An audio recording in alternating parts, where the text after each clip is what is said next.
दोस्तों, ना तो ये कोई संदीप महेश्वरी की मोटिवेशनल वीडियो रहने वाली है और ना ही इस वीडियो में मैं आपको अपना कोई कोर्स बेचने आया हूँ। मैं बात करने आया हूँ उन एस्पिरेंट से जिनको इस साल सिलेक्शन नहीं मिला है यूनिवर्सिटी ऑफ दिल्ली में या फिर बनारस हिंदू यूनिवर्सिटी में, और आज वो मायूस हो गए हैं या अपने आप को ये समझ रहे हैं कि वो एक फेलियर है, जबकि ऐसा बिल्कुल भी नहीं है। क्योंकि दोस्तों, हारा वही है जिसने हार मान ली है, जो हार कर उठकर फिर खड़ा हुआ है और फिर से उसने प्रयास किया है और अपने आप को सेल्फ मोटिवेटेड रखा है।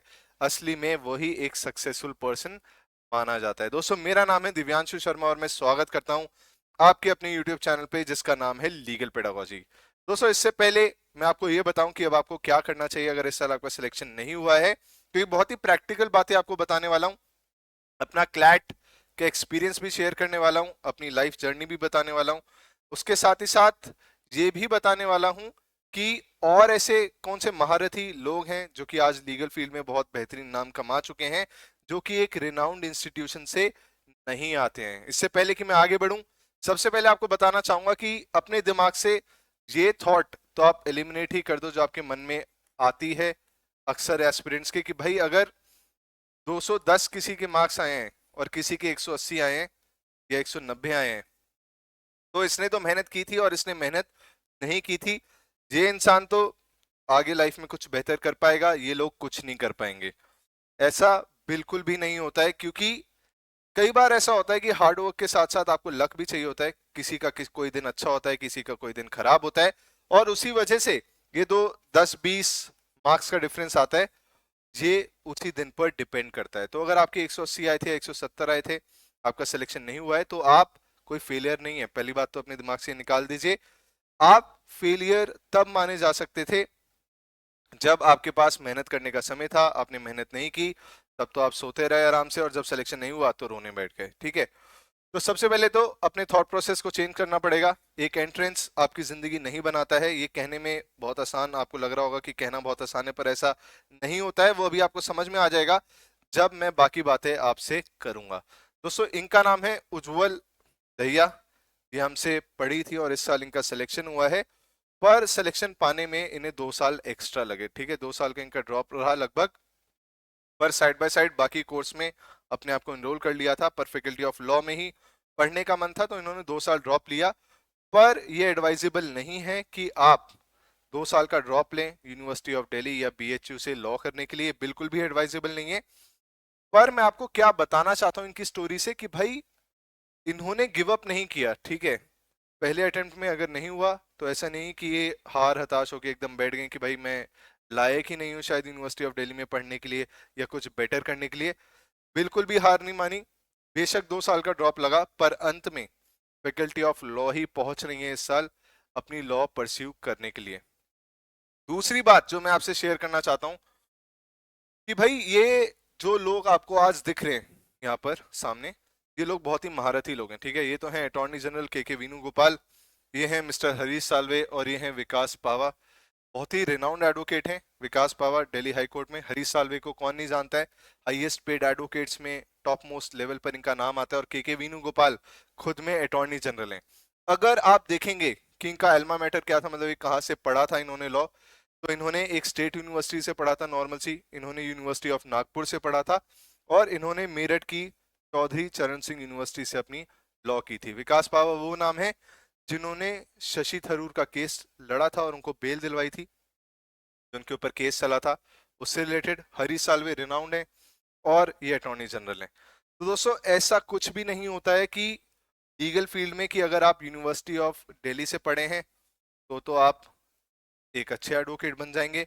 अगर आप एक स्टेट यूनिवर्सिटी से पढ़ोगे तो आप एक अच्छे एडवोकेट नहीं बन सकते हो, क्योंकि इन द एंड जिस दिन आप लॉ कॉलेज में घुसोगे, उस दिन से कौन कितनी मेहनत करता है, कितना नॉलेज गेन करता है, कितना प्रैक्टिकल एक्सपोजर लेता है कोर्ट में जाके। किताबी ज्ञान से ही खाली कुछ नहीं होगा, किताबी ज्ञान के साथ साथ प्रैक्टिकल एक्सपोजर आपने कितना लिया है, कितना परसीवरेंस है। क्योंकि देखो, मैं आपको एक बात बहुत साफ तौर पे बताता हूँ, लीगल फील्ड पहले दिन से ही आपको रिवॉर्ड्स नहीं देने लग जाएगा। ठीक है, आपको थोड़ा करेज रखना पड़ेगा, थोड़ा परसीवरेंस रखना पड़ेगा, पर विद टाइम चीजें बेहतर होती चली जाएंगी आपकी नॉलेज और आपके स्किल के साथ। कोई भी आपसे आज से 3 साल बाद जब आप कोर्ट में जाएंगे नहीं पूछने वाला है कि भाई आप किस यूनिवर्सिटी से आए हो। अच्छी यूनिवर्सिटी से आए हो तो अच्छे वकील हो, बेकार यूनिवर्सिटी से आए हो तो बेकार वकील हो। आप अगर जुडिशरी के एग्जाम में भी जाएंगे या फिर यूपीएससी का एग्जाम भी लिखेंगे लॉ ऑप्शनल रख के, तो भी वहां पर ये कोई भी रोल प्ले नहीं करने वाला है कि भाई आप किस यूनिवर्सिटी से आते हैं। इंटरव्यू में इस बात का कोई भी सिग्निफिकेंस नहीं होता है कि आप किस यूनिवर्सिटी से लॉ कर कर आए हैं। ये बात आपको क्लियरली याद रखनी पड़ेगी। अब बात करते हैं मेरी अपनी जर्नी की। मैंने क्लैट निकाला था 2016 में, 541 मेरी ऑल इंडिया रैंक थी। गुजरात नेशनल लॉ यूनिवर्सिटी मुझे अलॉट हुआ था, पर क्योंकि मेरे फादर मतलब ही एक्सपायर्ड इन 2003, तो मेरे हालात ऐसे थे कि मैं अपने घर को छोड़ के दिल्ली से बाहर नहीं जा सकता था। पर क्लैट एक ऐसा एग्जाम है दोस्तों कि जिसमें बहुत ज़्यादा मेहनत लगती है। अगर आप इन एंट्रेंसेस के कंपैरिजन में उसको देखेंगे तो वो बहुत टफ एग्जाम है। और GNLU Gujarat national law university top 5 या टॉप 6 एनएलयूज में उसका नाम आता है। पर आप मेरी स्थिति देखिए कि क्रैक करने के बाद भी मैं एनएलयू ज्वाइन नहीं कर पाया था। पर क्या मैं वहां पर रुका? मैं नहीं रुका। ग्रेजुएशन के बाद मैंने दिल्ली यूनिवर्सिटी का एंट्रेंस एग्जाम दिया, तब DULLB होता था, उसमें ऑल इंडिया रैंक 6 आया। उसी साल BHU में अलग एंट्रेंस होता था, उसमें 30 आया। पंजाब यूनिवर्सिटी में 14 आया। और MHCT में भी रैंक आई 3 डिजिट्स में।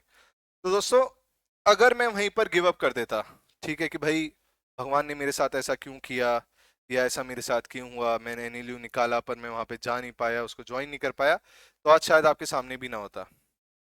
यही बात है जो आपको सीखनी चाहिए कि भाई कोई भी सर्कमस्टांसेस एडवर्स आपके साथ हों कभी भी लाइफ में, तो एक छोटा सा एंट्रेंस है, लाइफ में भी कभी भी कुछ भी हो सकता है। पर अगर आप हाथ पर हाथ रखकर बैठ जाओगे तो कुछ भी नहीं हो पाएगा। आपको शूरवीर बनना है, आपको उठना है, मिट्टी झाड़नी है और फिर से दौड़ लगानी है। अगर आप वहीं बैठे रह जाओगे तो जो भगवान ने और बेहतर चीजें आपके लिए सोची होंगी आप वहां तक नहीं पहुंच पाओगे। क्योंकि कई बार भगवान हमसे क्या चाह रहे हैं वो बहुत एक बड़ी चीज होती है, एक बहुत बड़ा तोहफा होता है जो भगवान आपसे चाह रहे होते हैं। बस आपको आग में तपा रहे होते हैं जिससे कि आप उसके लिए तैयार हो जाओ। आखिरी में आपको वो और बेहतर कुछ देना चाह रहे होते हैं। अब आपको करना क्या है? देखो, अगर इस साल आपका सिलेक्शन नहीं हुआ है पर आप दिल्ली यूनिवर्सिटी, बनारस हिंदू यूनिवर्सिटी ऐसे रिनाउंड संस्थानों से ही लॉ करना चाहते हो, तो आप ड्रॉप कंप्लीट ना लेकर, मेरे अगर आप बात माने, अपने घर के आसपास जो भी कोई सस्ता कॉलेज हो लॉ का उसको ज्वाइन कर लें। और उसके साथ साथ आप नेक्स्ट ईयर फिर से इसका अटेम्प्ट दें। ठीक है, आप कंप्लीट ड्रॉप ना लें, ऐसा ना करें कि पूरा एक साल का आपने ड्रॉप ले लिया है। आप कोई भी लॉ कॉलेज ज्वाइन कर लो और उसके साथ साथ तैयारी करो, अगले साल फिर CUT दो, और भगवान ने चाहा आपकी मेहनत रंग लाई तो आपको सिलेक्शन जरूर मिलेगा। पर कंप्लीट ड्रॉप लेना एडवाइजेबल बिल्कुल भी नहीं है। वहीं कई बच्चे पूछ रहे थे कि क्या इस बात से फर्क पड़ेगा कि भाई मैं अगर किसी कॉलेज को ज्वाइन कर लूंगा तो साइड बाय साइड तैयारी कैसे करूंगा? भाई इतना कोई भयंकर सिलेबस नहीं होता है LLB का कि आप फर्स्ट सेमेस्टर या सेकंड सेमेस्टर के साथ साथ अपने एंट्रेंस की तैयारी नहीं कर सकते हो। ऐसा कुछ भी नहीं होता है। रही बात कि कैसे तैयारी करनी चाहिए, इसको मैं कवर करूंगा अपनी नेक्स्ट वीडियो में कि अगर आप 2025 का CUT का एग्जाम की तैयारी कर रहे हैं तो कैसे कैसे उसका रोड मैप है, कैसे कैसे आपको तैयारी करनी चाहिए। जो हमारे यहाँ से बच्चे पढ़े हैं और जिनका सिलेक्शन हुआ है उनको भी इंटरव्यू के लिए बुलाऊंगा, उनसे भी आप चीजें सीख पाएंगे और अपनी तैयारी को और बेहतर बना पाएंगे।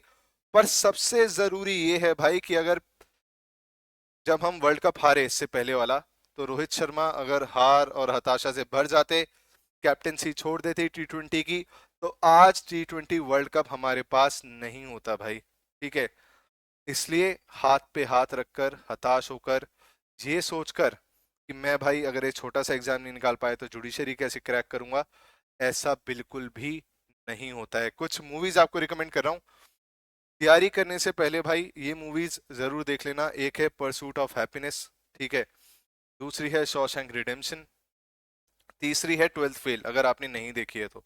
इन तीनों मूवीज को देखना, रियल लाइफ स्टोरी लगभग है उसमें जैसे लोगों की दिखाई जाती है।